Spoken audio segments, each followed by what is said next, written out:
Hello, my name is Evelina Silvera with Diversity at Work Communications Training. And about 10 years ago or so, I put together a blog called The Do's and Don'ts of Using Foreign Languages in the Workplace. What I didn't realize was that this would be one of my most popular blogs that was read all around the world and continues to be the #1 blog from my original website.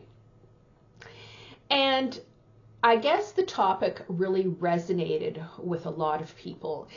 And there was a fair bit of interaction that happened, people sharing their stories of how all of a sudden they no longer felt comfortable in their workplace.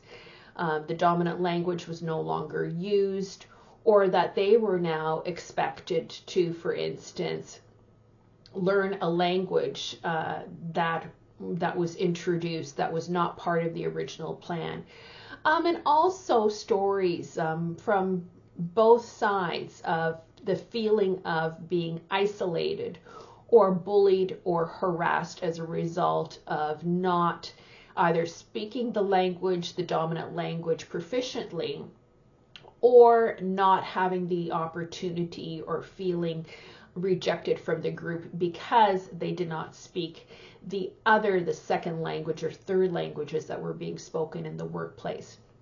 So I decided to address this in my practical way, and that is by putting a webinar together to consider how we can capitalize on multilingualism in the workplace, and how can we encourage people to learn the dominant language of the workplace more proficiently, and what are some rules and guidelines and policies that we need to look at to ensure that there is a balance, and also to ensure that there is a productive workplace that is free from the risk of accusations of discrimination, bullying, and harassment.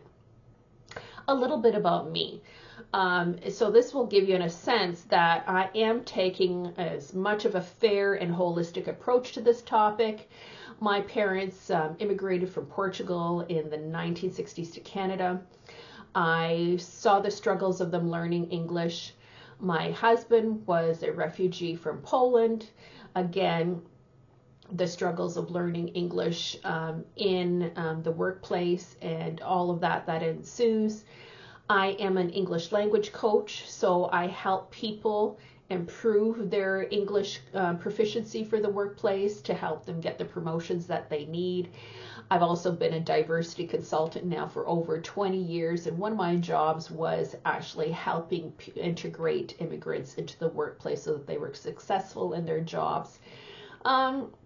The other interesting piece is that I'm a mediator. I'm a certified mediator, so I can look at an issue at a number of different levels. And another piece of information is that I'm currently working on improving my Portuguese language skills. So I absolutely believe in the value of people learning languages, but also I'm very also interested in seeing how we can create inclusive environments and recognizing that we need to develop a culture where workplace culture where people can use the dominant language to ensure that there's an ease of communication and productivity. So I put together this webinar that is called Multilingual Etiquette for the Workplace, and it's on demand, and I'll have the link below. I really encourage you to purchase that, look at it, and see how you can maybe adapt some of your policies. I do believe that this is all workable. There needs to not be a great deal of conflict in this, but we need to set some standards right from the beginning.